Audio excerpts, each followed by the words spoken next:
It's quite great to be able to introduce Lahore to everyone here in New York, and we've got two extraordinary architects, both from Lahore, but sort of now, with Tanvir based in London. Shall we start the first film so that we can do an introduction? I'd like to give the sequence of the video. It starts from the great Mughal examples, very few of them I've taken up. And then it moves on to the Lahore, which is coming through the colonial channels. The continuity of that era is very important to understand Lahore's character. Absolutely. And from there, then I move on to the modern times. Between that, I do project some of my own work to show how architecture has changed from olden times to modern times. So that's the sequence going to be. So we've got a film on Lahore we'd like to show you.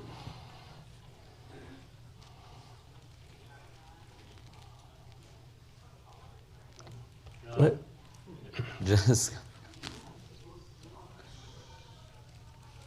Well, is there a certain character to the city still? Because it's been changing quite a lot, and perhaps not for the better, but it still retains a peculiar specialness. And the film is on, and let's dive straight in. I call it a tapestry of velvet and rags. So this is the greatest space in Lahore, the previous one, which was Hazuri Bagh. It competes with spaces like St. Mark, so monumental and great. And this is Lahore Fort, and now the Wazir Khan Mosque. All of these are 17th century structures. Wazir Khan Mosque in particular is very famous for its mosaic tile work. This is now the Wazir Khan Hammam, which has been restored through the Aga Khan Foundation. How do you feel about Aitchison College?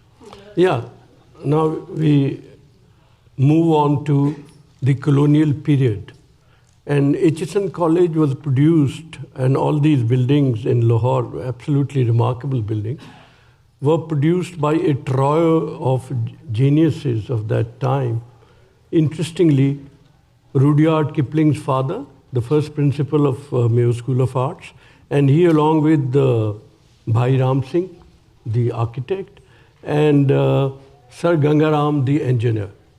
So these three people jointly crafted this remarkable language of Lahore's architecture in brick, because the British brought their style of architecture, the Palladian one, and they transplanted it there, like the Staff College and like the old Gymkhana Club.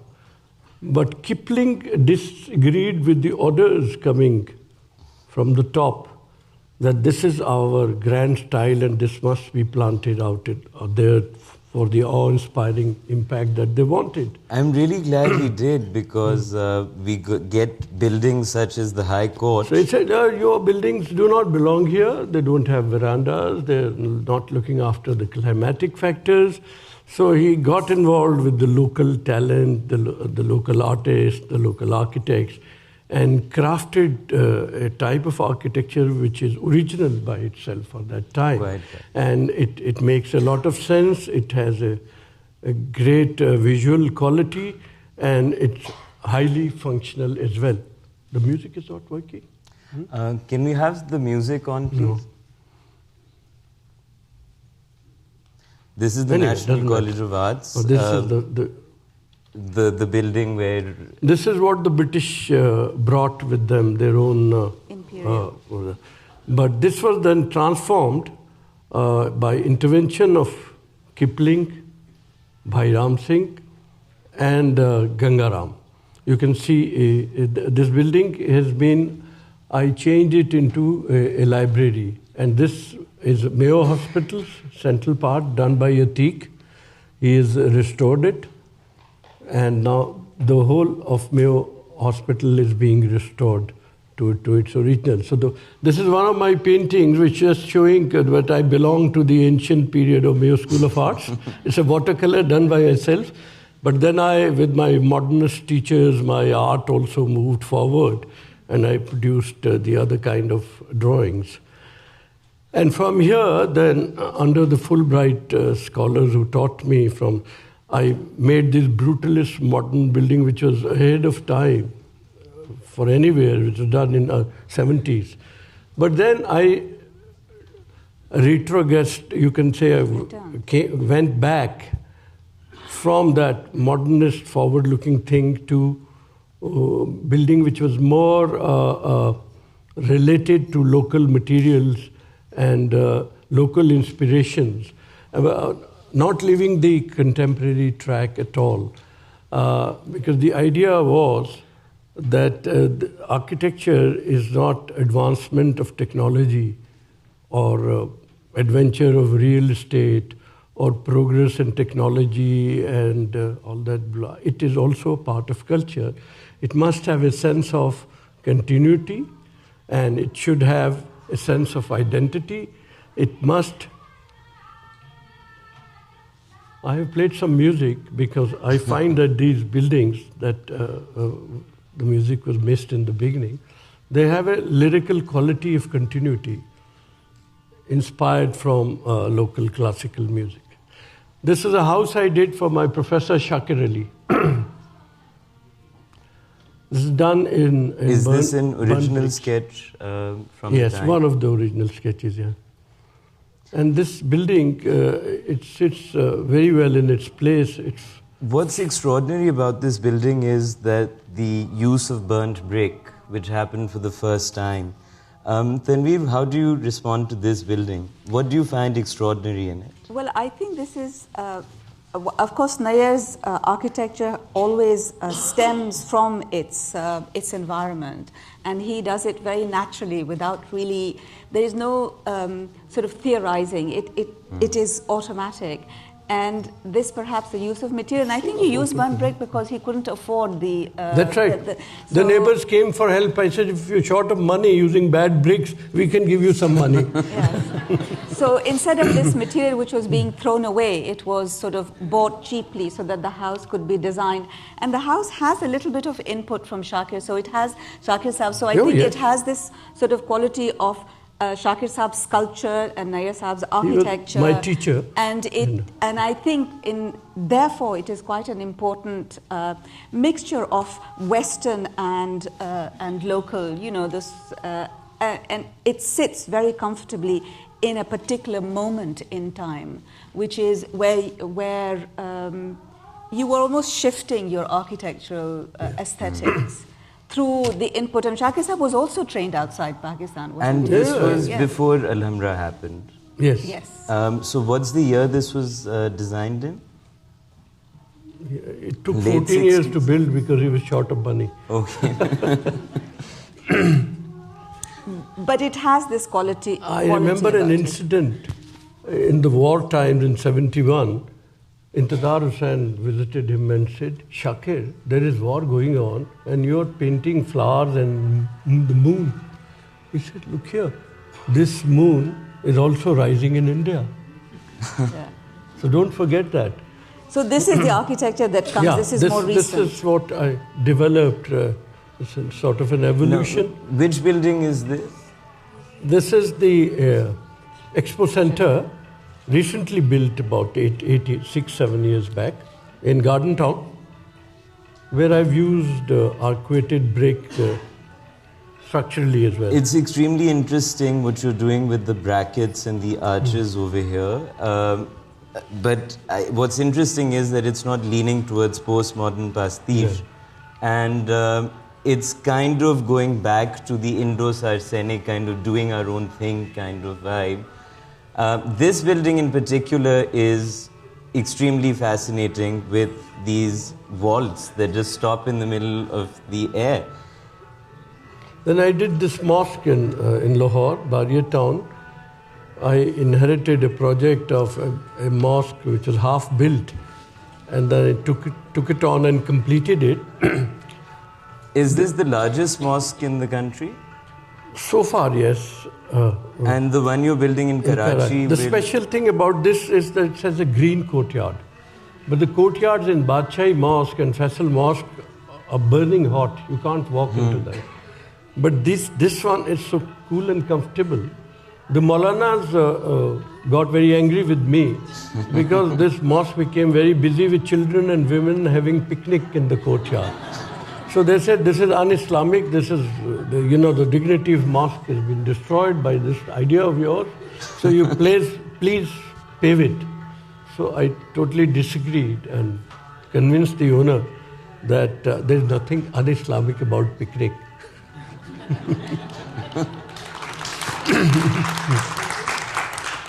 So the influence subversive. That's a great This is a word. pluralist attitude of using Islamic idioms without following any Mughal or any peculiar style from Morocco or here and there. You can call it's a cocktail. Because in this building in particular, you can really see Lahore This is the night effect. sort of seeping in. The scale of the buildings, the elements that you've used. These are the sketches of the mosque. This is the next mosque I'm doing in Karachi, which is even larger. These are the drawings. We still use part of computer, but we still do hand drawings ourselves. And I think it's the scale, but it's the scale that comes out of the hand drawing, which a computer doesn't. This mosque is nearing completion. So what's extraordinary about this mosque is that it's taking Lahore to Karachi. No, it's not, because Lahore is made in brick, and this one is done in local stone. I strongly believe in the place and the character of the place, which comes out of the selection of local material and local culture. Karachi is different from Lahore. Its climate is different, its culture is different. So I can't plant the Lahore mosque into Karachi, it will be wrong. But the Mughal influence is certainly there. Not particularly Mughal. This is a pluralist... a pan-Islamic. A pan-Islamic aesthetic. Like good whiskey, good blending is very good. Now, this is a project... the Serena Hotel in Istanbul? The hotel I did. To get a good project, you need a good client, which is very rare in Pakistan, because we get interference from bureaucrats and politicians. Did you say bureaucrats? Right. Bureaucrats for the uninitiated. These are the drawings. The stress on the drawings is...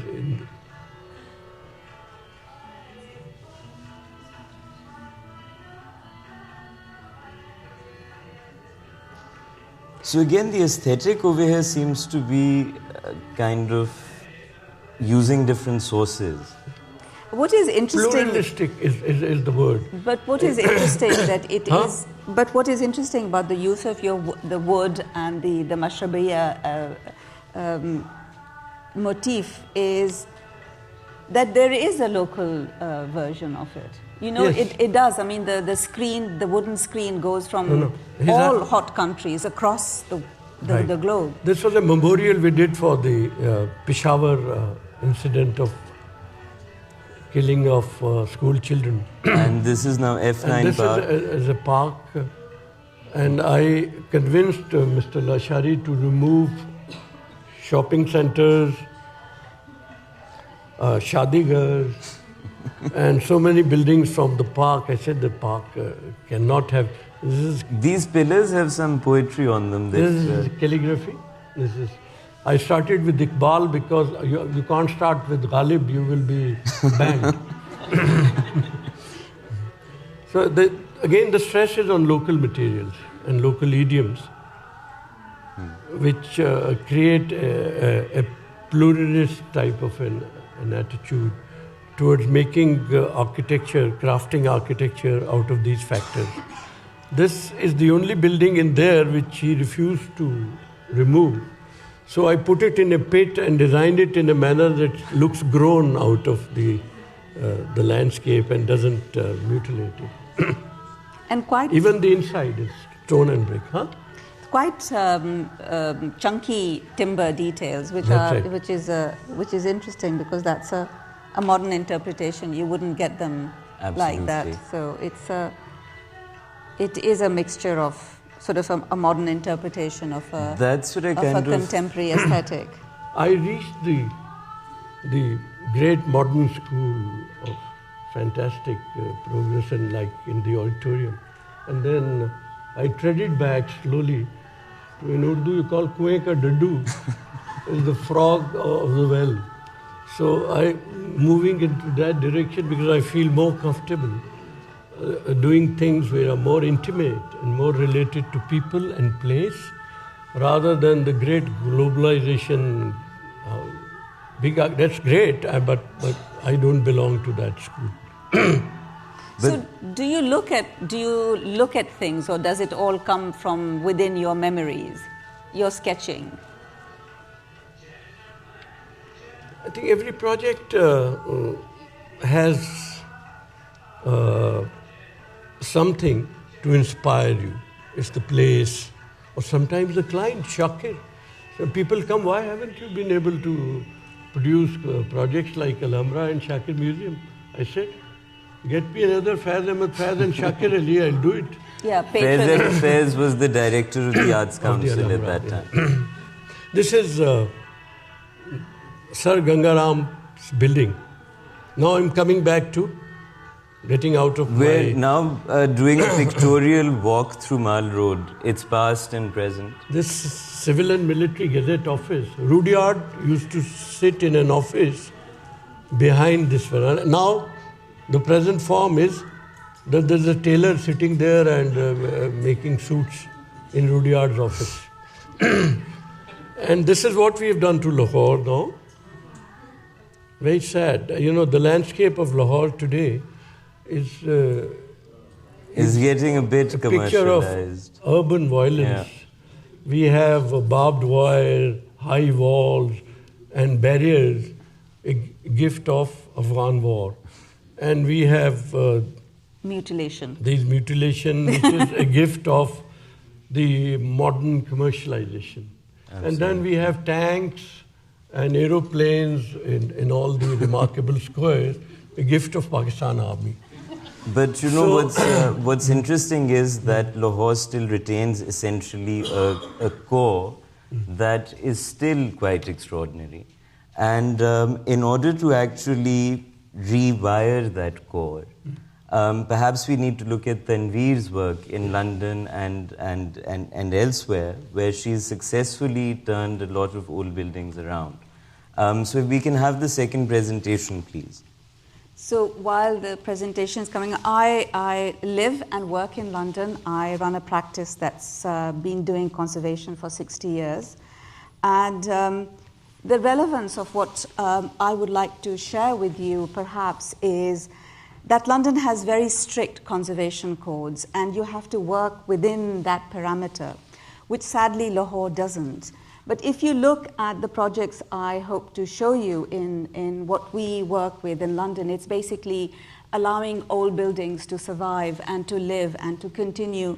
It's a lesson which Lahore should be able to implement. Absolutely. And this is just a picture of Regent Street, and we've been working on the renovation through a conservation management plan of Regent Street. So we came up with a document that enabled the developers to retain parts of it and be able to upgrade part of it, because all commercial streets have to survive and the nature of commercialization changes. And so this is a street which is Regent Street, which you must all know. But we work on very old monuments as well. And I'm just going to run through a series of buildings that we've worked at. These are the Chester walls. They are ancient walls, and they sort of date back to the 1st AD. And we have been looking at them to make them more accessible, more available for people. This is a project that was developed by working with the local community. They participated they had a view about what should be done and what additions should be made and where openings should be provided. And the local community now act as tourist guide. So the Chester walls were developed and turned into an attraction. We also work on sort of rather monumental buildings like the House of Parliament, which continues to be a building in use, but it is conserved throughout the year. So we've been working on it for 20 years, and we continue to work on it because buildings like this need maintenance.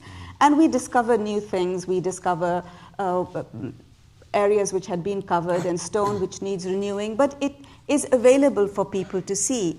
And these are not just public buildings. This is a house. It's a 16th century house that was bought by somebody, and we have restored it and turned it into a usable space. They now live and work in it. It has heating and cooling, and it has a green roof, and it has a swimming pool, and it has all the amenities, because old buildings don't prohibit you from living a modern life. So and I think that is something that in Pakistan we still don't understand. We pulled up our old buildings because we think that this is old, it's not usable, we should move on to a contemporary. Would it be easy to transform those structures that we have in Lahore? Yes, absolutely. For and this is the same house. Reuse is one manner of dealing with them. Absolutely. Like the Quaid-e-Azam Library was a club building. And it is now sort of converted into a library very well. It's useful. And this is quite an important British building.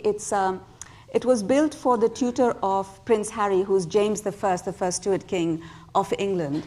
And it's one of the few Jacobean houses still remaining in the Greater London area. And it's being restored as for community use. And it's owned by the local authority, and we are working on it. So when buildings collapse like this one, which is burnt down by a fire, it doesn't mean that you can't bring it back to life, and I can't turn this to work. And it gets restored and it is reused. So it's this whole business of how far gone is a building before you can revive it. And in our book, there is no such thing. Some buildings are kept as ruins. This is owned by Historic England. And actually to maintain a ruin is a little bit more expensive and a little bit more difficult, because you have to constantly go back and keep making sure that there's no water coming into it, and yet it is totally exposed and open to the elements. Buildings are upgraded, modernized, and this is Cross Baths in Bath, which is now used as a bath. And buildings which continue to be used as they were conceived, and these are libraries in Cambridge. And we continue to work on the House of Parliaments, which is a building which is actively used, so we do our work while the building is in use. Rooms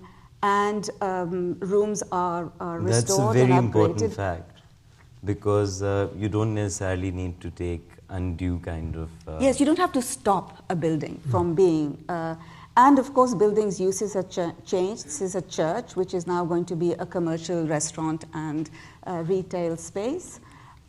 We work on fired buildings, where we seem to be specializing in post-fire development. This is, of course, Windsor Castle, which was one of our projects, which is now being restored, and the Queen continues to use it. But the project that I wanted to come back to with reference to Mall Road, and you saw a picture of it, is Regent Street. And Regent Street, as I said, developed through an understanding of a conservation management plan, which provided guidelines of what you could and what you couldn't do. And it enabled new inserts to be put in, and you see a new insert in there. But some of the buildings were also, it's the function that you put on it, and this is the end of New Burlington Street, which was basically a private residence, and it's been converted back into a residence. And it's this kind of ability to say it doesn't matter if it's a commercial street, you can still have people living there. And it's this mixed use and public realm which becomes important. This is near Piccadilly Circus, is Glasshouse Street, which has been altered and changed, but it has been activated from being quite a dead space to now being a very successful commercial street. Which is used much more actively, links Soho to Piccadilly Circus, and makes Regent Street more holistic. And that's a lesson for Mall Road, because there are streets behind Mall Road, which, like Beedon Road, and which all need to be looked at as a unit. And it's how you put new inserts into these buildings. This is the Café Royal. I'm sorry, I'm sort of tons of slides which I'm running through. And the interiors are just as important, but they are upgraded for modern use. And it's not limited to houses, to commercial. This is a private residence. And it's how you inhabit space. And I think in Pakistan, a lesson that we need to bring back is the pride in living in an old space which has been renewed. It's this kind of fear of things falling down and being expensive to maintain. And it's not so. We are frequently called to basically rescue buildings in other parts of the world. And this is the Jai Vilas Palace, which we were asked for, we were called to help rescue because it was leaking and falling apart. And what we have is the skill of conservation. It's being able to understand what a building needs and how far you need to go to restore it, which is in itself, it's not just about sort of filling in the cracks. It's about learning, understanding the building, seeing how it breathes, how it survives, what's making it distressed, what you need to do to enliven it. And that basically lies at the core of what we do. It's understanding the city as it is today, the urban spaces, but at the same time understanding the buildings that sit in this urban space and being able to identify what is worth keeping, what is not worth keeping, and if you're keeping it, how are you going to make it live, not as a monument, not as an archaeological site, but as an everyday living, space breathing that you can space. experience and feel proud of. And I think that's really what's about. I mean, even little hotels on the Mall Road, like the Nido and all of these, there are so many cultural memories that go with a city. And the way we are rapidly destroying buildings in Lahore, it's that cultural memory that's being lost. So the younger generation don't have an idea of, where the Nawai Waqf building was, or where the, as I said, Nido or Hiko or any of those sort of not significant buildings, but important memories are being lost. Now, moving on to the third presentation, we're going to just look at a sequence of images that actually is a set of photographs I've collected over the years. And these are in I suppose, in our opinion, the buildings that define extraordinary Lahore. Lahore, yes. So when we are actually talking about reviving Lahore, if we're talking about Lahore having spread so much, and it's a city that seems to have these majestic mosques and magnificent monuments with frescoes depicting the Holy Prophet's hair or Solomonic angels on mukarnas. Sorry, let me see if I need to. Yes. So this is back to the fort again. This is the largest mosaic wall on earth. It's roughly about 30,000 square meters. The entire surface of this northern exterior wall is clad in these tiles. Now, the tiles were very peculiar. They were only in use in the 17th century. This is one of my favorite spaces in Lahore. It's called the Black Tower or the Kala Burj. And what you're seeing here is something extraordinary. This was the only one time in all of Mughal India that an emperor engaged his miniature painting atelier to actually render the fresco cycle.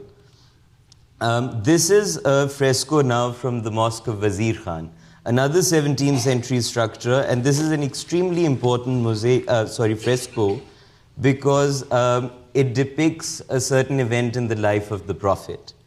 The very first Mughal mosque, imperial mosque to be built in Lahore, that of Begum Shahi or Maryam Zamani.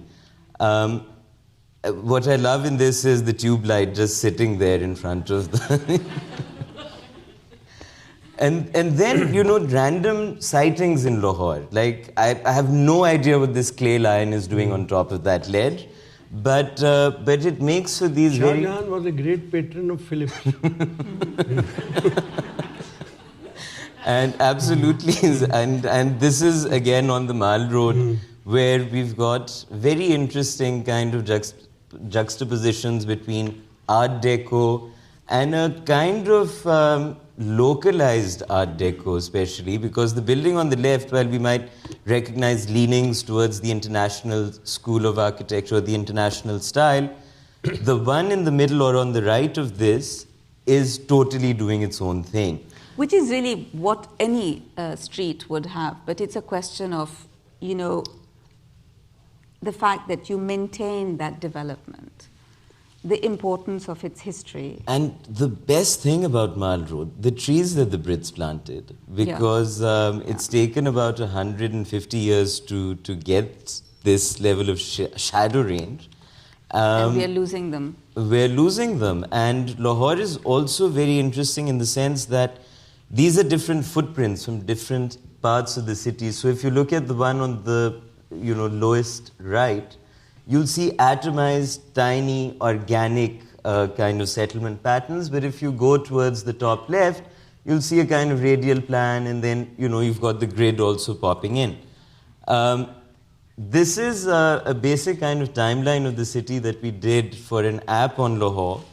And the oldest reference that we found was roughly around 1000 BC. And then going through, one of our favorite anecdotes is an opera that was performed in Paris called La Roi de Lahore. Forgive my pronunciation, but 1887 is when that happened. And then we have different moments in the history of the city, but it's a wonderful, diverse city. You have all these things just strewn about the all place. this rubbish which needs to be removed, that you can see the bit in the front. And I think that's really what we seem to miss. It's this ability to look holistically at the building. Absolutely. And as you said, we need to understand this as an ecosystem where building and location and settlement kind of are triangulated as one. Yeah. These are now in Anarkali, and again, a very localized expression of Art Deco. And quite easily conserved. I sort of look at them, I know they're concrete, I know that there's issue, but they're not difficult to keep alive. And it's our sort of ease with which we say, this is, tod do, nahi bana do. There's this kind of lack of patience with our heritage, which is very frustrating. Another thing that was extraordinary about the buildings that the British built was their articulation of the skyline. Chhatris, as in umbrellas, kiosks, lots of pointy things, were all planned out. And at the moment, one of the things that we need to really kind of struggle for or protect are the skylines and the tree lines that that the older buildings have. This is an image of the High Court, which is one of my favorite buildings because it's got no other parallel on earth. It seems to have Roman architecture in it. It seems to have some kind of modernist tendencies with the use of brick. Victoriana, yeah. At its best, yeah. And again, on the Mall Road, you'll find this very interesting juxtaposition where you've got the Rudyard Kipling-inspired Indo-Saracenic architecture juxtaposed with the Neo-Palladian style that was very popular at the beginning of the 20th century. This is the General Post Office in Lahore, and again you'll see that the skyline articulated through domes and little vases and lanterns. Another image of the structure where you can see completely Palladian kind of leanings, but in the last image you'll see that it's kind of doing its own thing. Mall Road again, where we have these extraordinary trees and some super extraordinary buildings such as the Baba Dinga Singh building. These are all pre-partition. And now off of Mall Road, you've got areas like Neela Gumbad. We've got these stunning Art Deco structures that, as Tanvir mentioned, could easily be changed and reappropriated for some purpose or the other. Well, they could still be commercial buildings. I mean, I don't think that you need to sacrifice the commercial success of the Mall Road for its buildings to be. Would you want to reduce the density over there? So you can't turn cities into museums. Yeah. You can't. Yeah. So you have to seek some method to this, that how do we balance out? That's right. I think that's right. And also, I think the issue with Mall Road is also the traffic and the lack of any public realm, the lack of any accessible entrance. I mean, if you're in a wheelchair, God help you, because you can't get anywhere. And it's this kind of lack of, which we have it's in abundance. Awareness. But it's a lack of awareness. Matter of awareness. I mean, we have compassion in truck, loads of it. But when it comes to actually doing something, it's basically lack of patience. Let's finish it quickly. Let's get on with it. Mansion. This is the Lakshmi Mansion, famous. which is now only a shell. This is the Hazuri Bagh, which was a building, less a building and more a collage, because all these architectural elements were actually stolen from different locations all over Lahore and reassembled to create this Baradari, which is a pavilion. Now, one of the best buildings in Lahore, in my opinion, is the tomb at Shadra. And one of the most unseen things is actually the floor that they've done on the ceiling itself, on the roof itself. It feels like a carpet has just been laid out. And Lahore has these incredible sensual places that are still untouched. This is the tomb of Ali Mardan Khan, the governor of the Punjab who actually built the Shalimar Gardens. And this structure, very few people can even access it, which makes it a very extraordinary space. This picture I put in here in particular to resonate with your mosques, because the scale of the domes that Nayyar Saab has created and the scale of the Badshahi Masjid, especially as you're approaching it from Shadara in the river, completely overpowers you. And you can't have a picnic in here. You can't have a picnic in here, no grass. And we saw some sort of leanings towards the Mughal, but I think that actually, having the privilege of living in a city like Lahore, like Rome, like Delhi, which has this causal and casual relationship with the past. And pride. You talk to any Lahori and there's great pride in being a Lahori, but this is the National College of Arts, the hostel, and this is at the Lahore Fort. We keep getting all these extraordinary images in this city. That's what's so great about it. Now, would you like to talk about Chajju Ka Chubara? Chajju Ka Chubara. This is being restored at the moment. Yeah. This is a picture of what Mayo Hospital used to look like. In Urdu literature, Jo maza Chajju ke chubare na balkh na bukhare.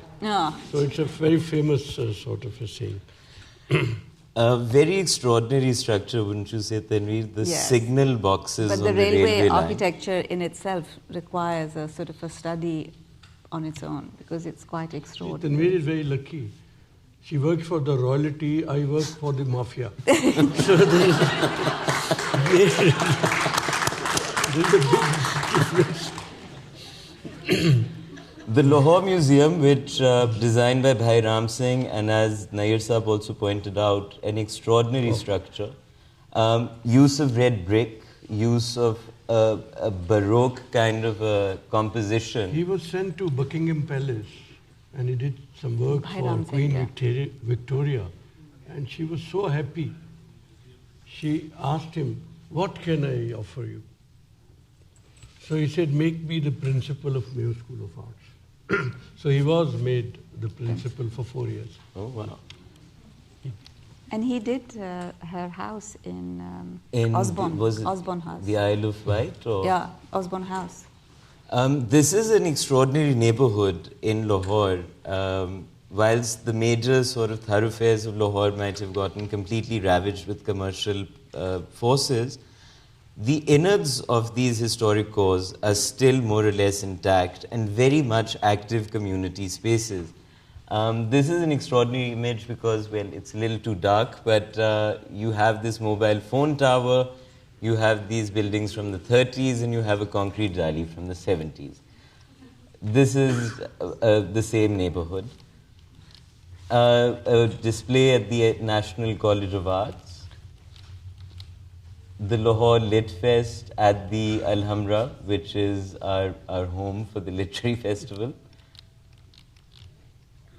It's also, by the way, Pakistan's current population is, we have 64% of our sort of youth defining our major sort of bulk of the population. So I wonder what's going to happen when, you know, we kind of give the city to these guys, or this guy with the goats. You know? So Lahore also was completely decimated by partition, but it's a city that we're actively working to restore. This is a project that we did about 5 years ago on the restoration of the Mall Road, where we just did a very simple paint job on the facades, but to restore something and to work on something like Mall Road, it will have to be much more than just a paint job. The Wazir Khan Hammam, which has been done, but I'm told that we just have 5 minutes, so actually if you'd like some to ask any questions.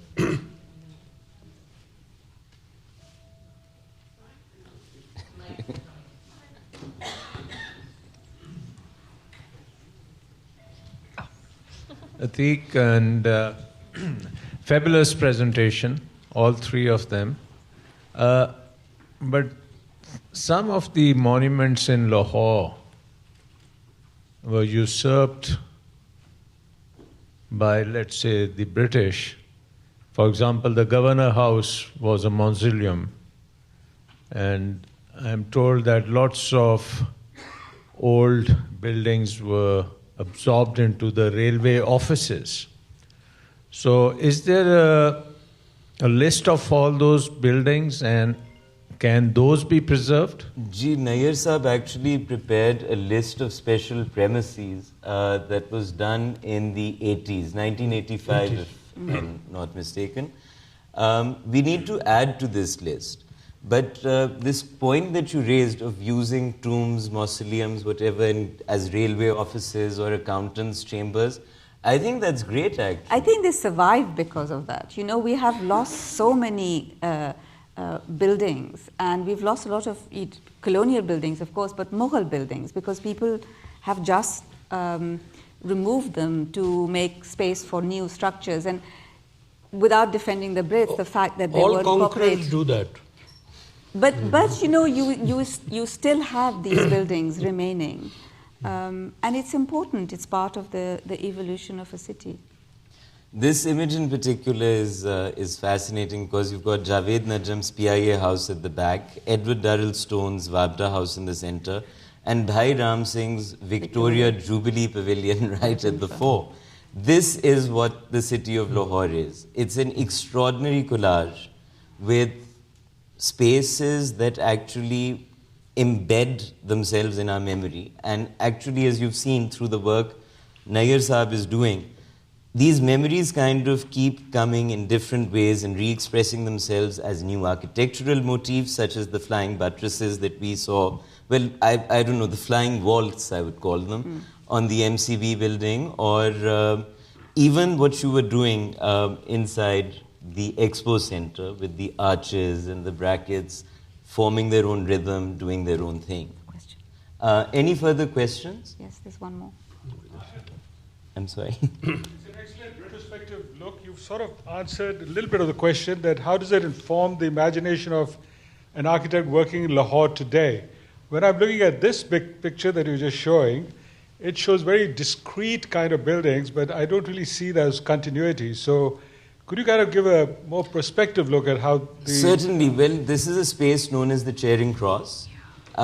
It's a primary sort of node in the city. It's our primary protest space. The State Assembly is over here. It's basically a space that has transformed greatly. But when we're talking about continuity, we've got a building here in that space from the 19th century, something that was added, you know, in the 60s perhaps, and then something that was added in the 80s. But this is, of course, just a slice. It's a frozen image. If you actually visit the space It's Different it's quite experience. different.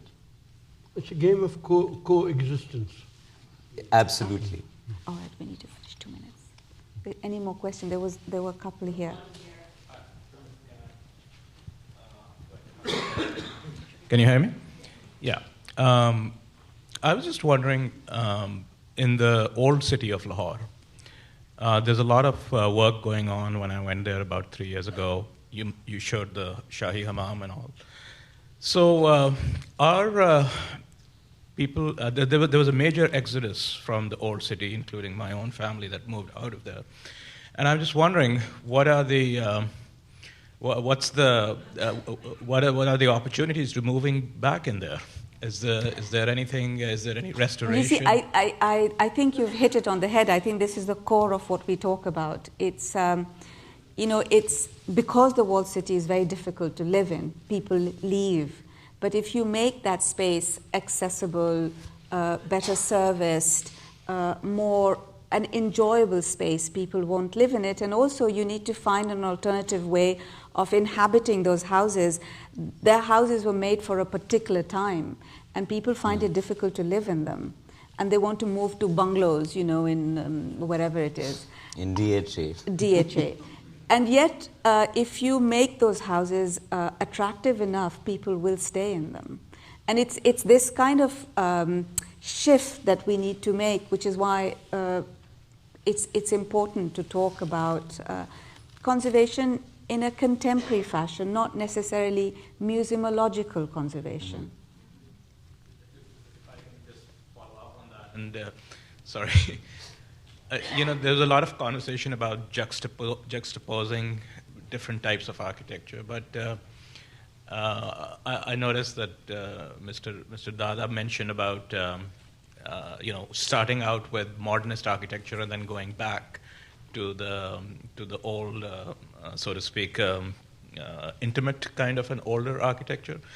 But there is something to be said about modern architecture, and I'm just wondering if there is, like the Wabda House, for example. I felt that is a really nice modern architecture from the 70s that fits really well in Lahore's fabric.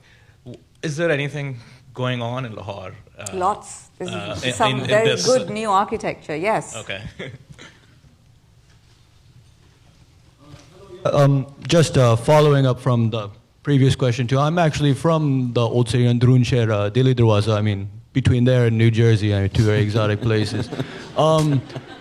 One of the things I want to know, it kind of breaks my heart over there, is when I go visit Shahi Qila, Shalimar Bagh, I want to know, it's fantastic, I know you guys are restoring, making new buildings, but what social initiatives are you enacting, or is there any happening, or is it possible to even enact a social initiative for to make the people understand that you can't be littering everywhere, throwing graffiti, taking bricks off the wall? That's the thing. As someone is a trained interior designer, I got into a fist fight with my friend over there. We talk about the Shalimar Bagh, and the Lahoris love their gardens. And if you ever, and as we all do, go to Shalimar early in the morning, it's teeming with people. Right. And they do use spaces. It's just making those spaces available for them, which is what the conversation is about.